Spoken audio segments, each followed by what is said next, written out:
The next part is looking at what is the key. The philosophies of the key have been documented right back since the beginning of time, and we're going to introduce you to resources throughout the next 2 days, things like the Science of Growing Rich, Think and Grow Rich, Paramahansa Yogananda, A Course in Miracles, Napoleon Hill, we're about to look at him, and also Grace. We're going to bring all of the resources that we love. But the key has been created on 3 key components: positive thinking, leadership, and success principles. That's what we're going to invite you to understand and look into more. Eastern and spirited philosophies, and also the science. We already had a bit of science this morning. But I'm going to show you our first video clip. It's going to give you, a glimpse into what this weekend is all about. And I'm going to introduce you to a chap called Napoleon Hill. Now, you may have heard of Napoleon Hill before, but he was challenged by one of the great Scottish billionaire philanthropists, Andrew Carnegie, to go out and find out what the magic ingredients were to a successful and happy life. Now, I'm going to play the clip.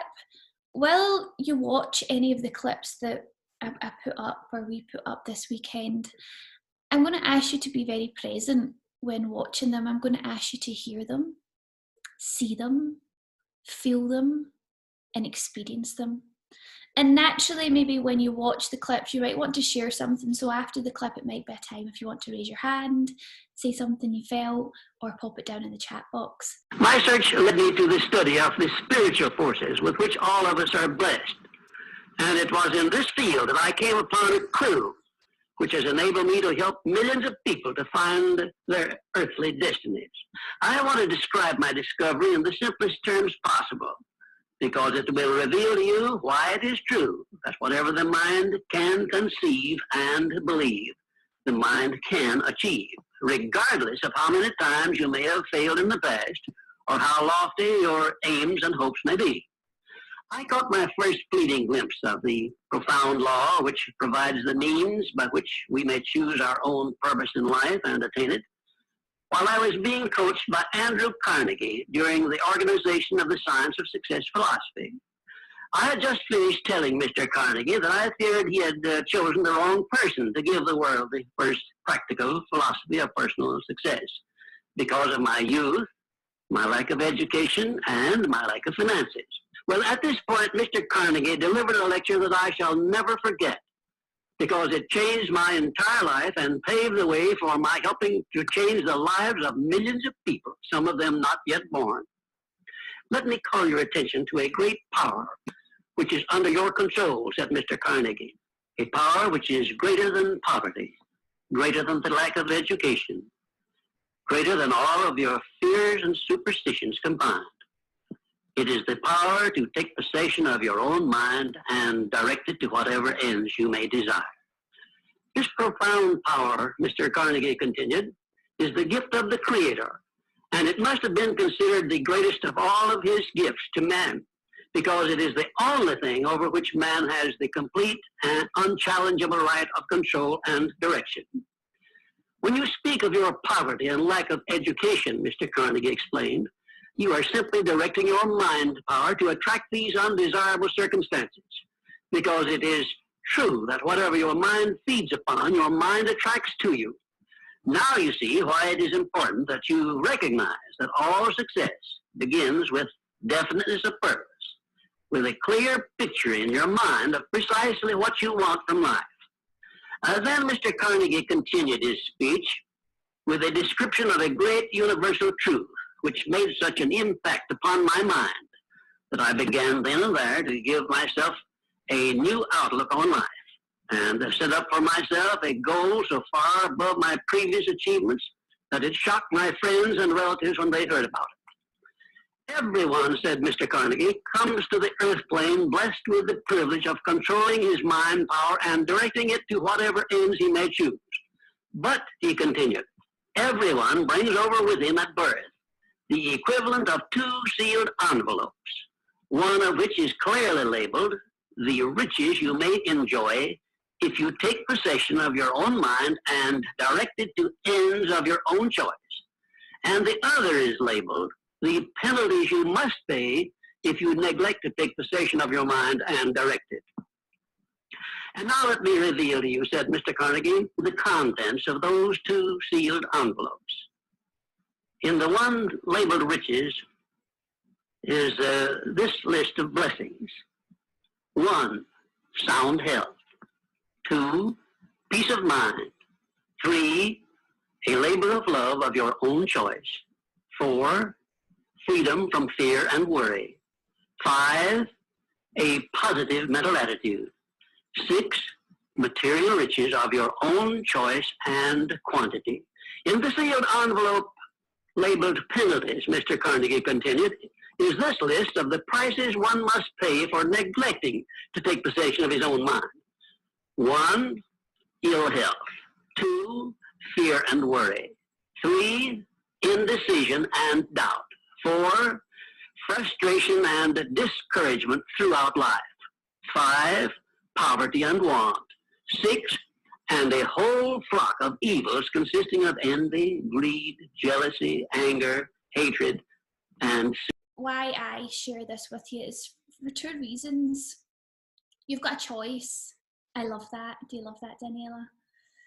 You've got 2 choices here. Maybe some people have their riches in front of them. You might have got them with your workbook, or you might have to download them.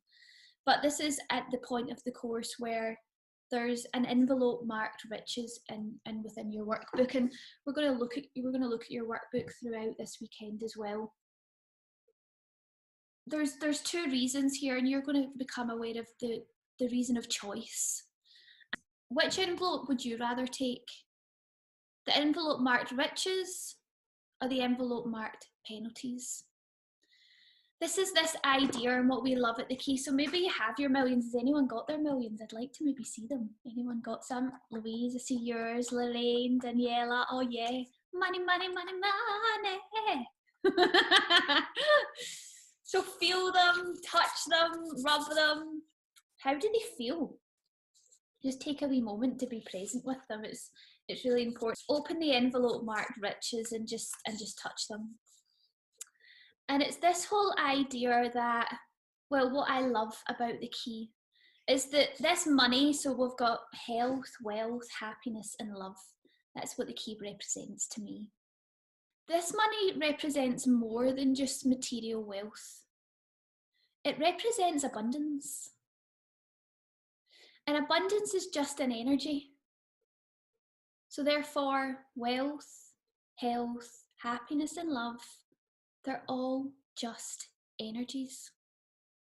Why do we either choose health or love? Or sometimes we choose the wealth over our happiness.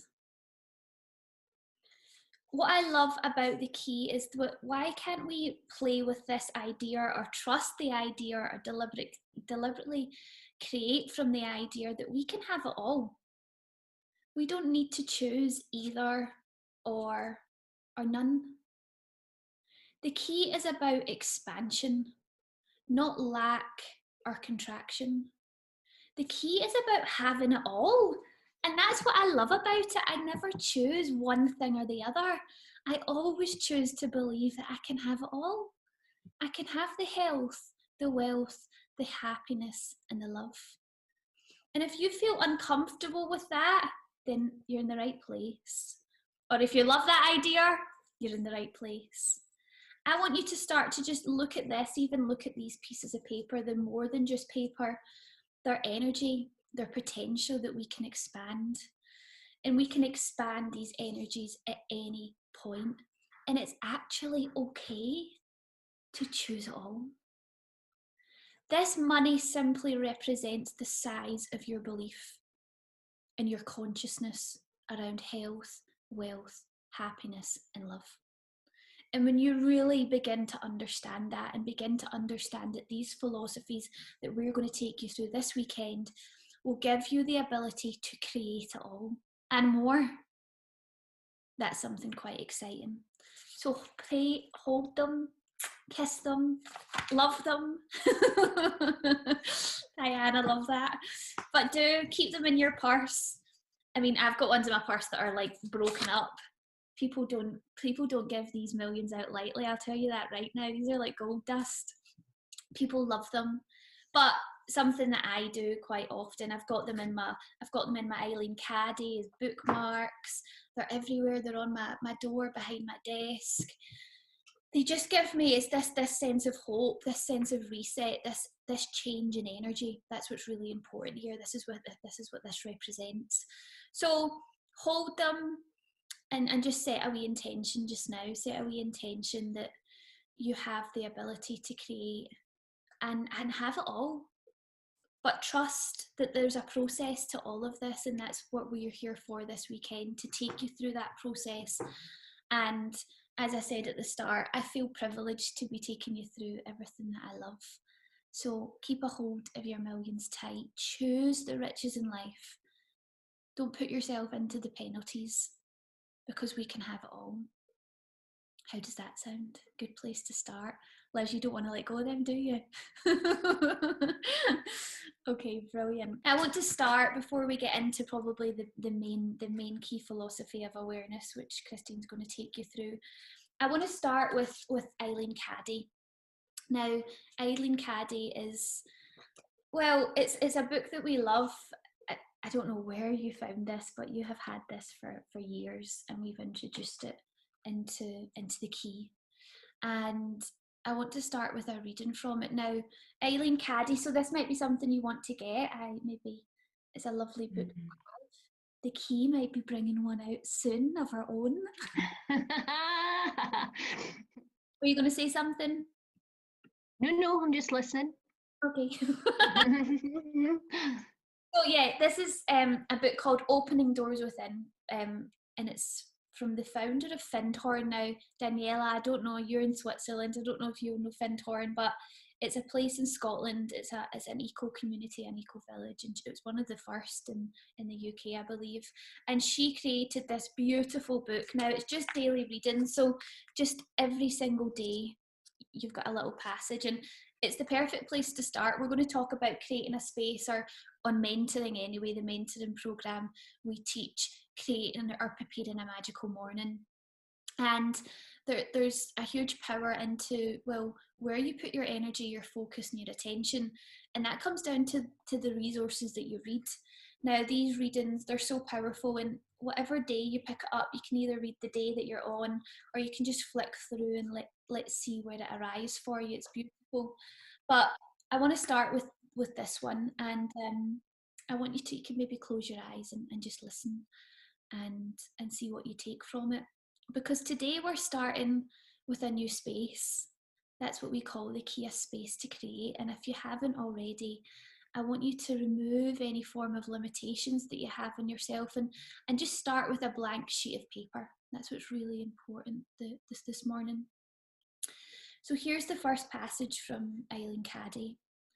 It says, lift up your heart and enter the new year with the knowledge that a truly wonderful year is here ahead of you. Behold the very best. Come forth out of everything. I can tell you what a glorious year it will be. But unless you accept what I say with a full heart of gratitude and expect the very best, because your faith and trust are in my word, it will not come about. You have to help it come about.